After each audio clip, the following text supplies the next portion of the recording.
Look, you can't talk about one without the other. More retail coming in hot with Home Depot up 3% after reporting earnings, and you see from Walmart they were down. So what did Home Depot do to differ it? You look, and this stock is one that's literally at its 52-week high right now, at this moment, as we speak. It's at its 52-week high. Can we refresh that? There we go. Give us an actual chart here. This stock is at its 52-week high at the moment. So let's see what they were able to do. They had an incredible last year. Are they able to continue, on to it? Let's see. So, Home Depot put up a GAAP EPS line of $3.92, a beat by 55. Now, this is almost a shocker in my opinion because you saw issues Walmart had with supply chain. Those increased costs really impacted the EPS line, but Home Depot here beats by 55 cents on their EPS line. It's a massive beat and a really great number for them. Revenue came in at $36.82, which is a 9.8% year-over-year growth. It's a beat by $2 billion. That is a freaking massive beat for this company. What else can you say? It's a massive beat. What else do you want me to say? Massive beat. Comp sales increased 6.1%. Comp sales in the U.S. increased 5.5%. Love to see it. At the end of the third quarter, the company operated 2,317 retail stores in all 50 states. D.C., Puerto Rico, Virgin Islands, Guam, 10 Canadian provinces, and Mexico, including 14 stores in a small acquisition completed during the second fiscal quarter of the year.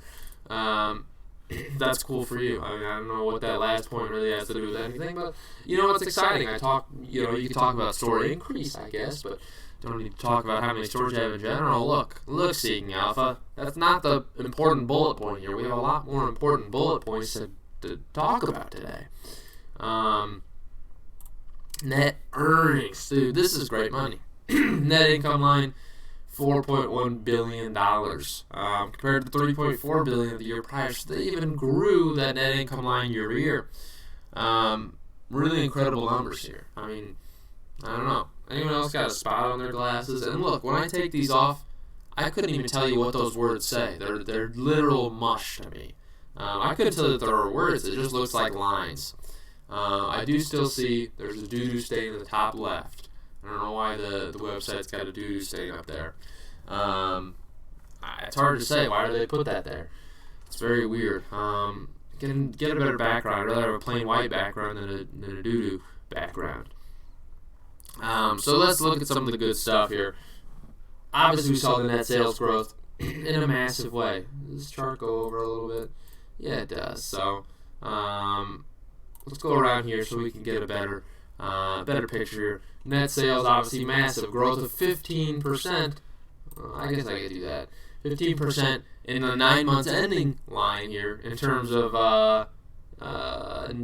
sales. So that's fantastic. So they've grown massively even this year on top of last year, which was massive growth. Profit, guess what? Up 14%. Massive growth. Net income line, that's right, up 30% on a 9 months ending standpoint. It's just kind of crazy how this company's been able to continually grow by massive numbers.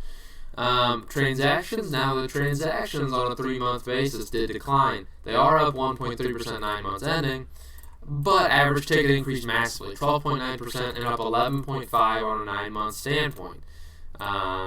Sales per square foot, which some stores, obviously this is a metric that a lot of big retailers use. You don't necessarily see it in the earnings reports typically, but typically this is how corporations will judge the efficacy of certain stores. Is this retail per square foot?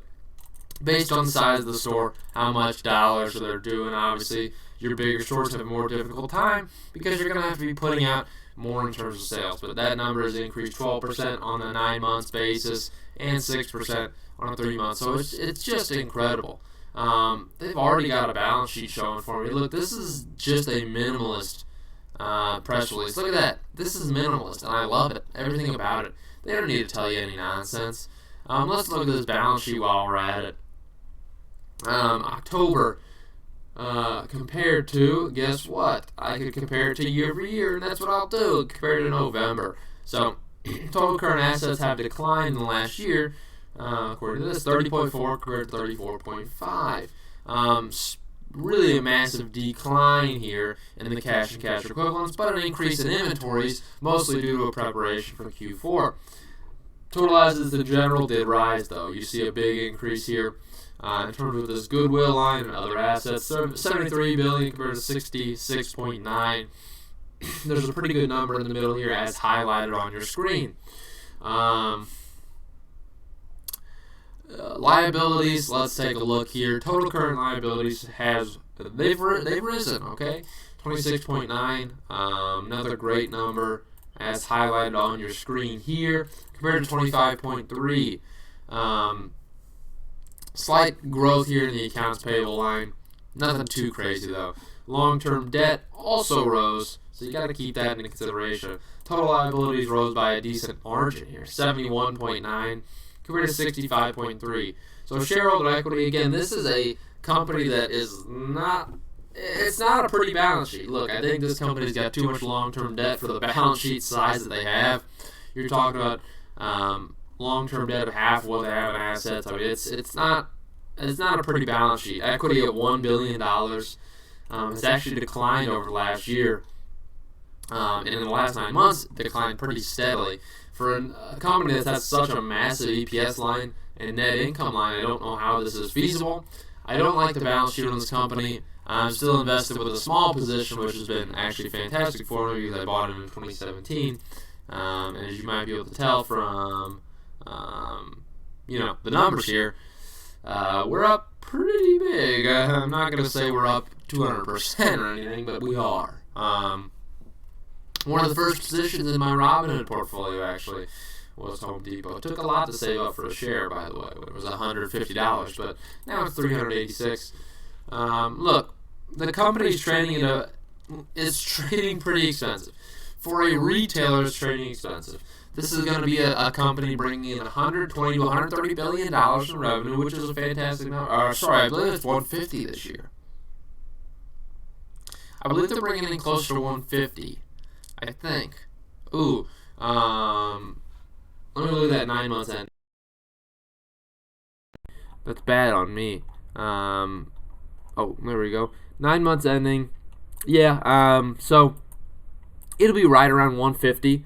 Right now it's at 115. So they should probably be doing right around 40 billion in Q4, I presume. So I think they'll be doing right over 150.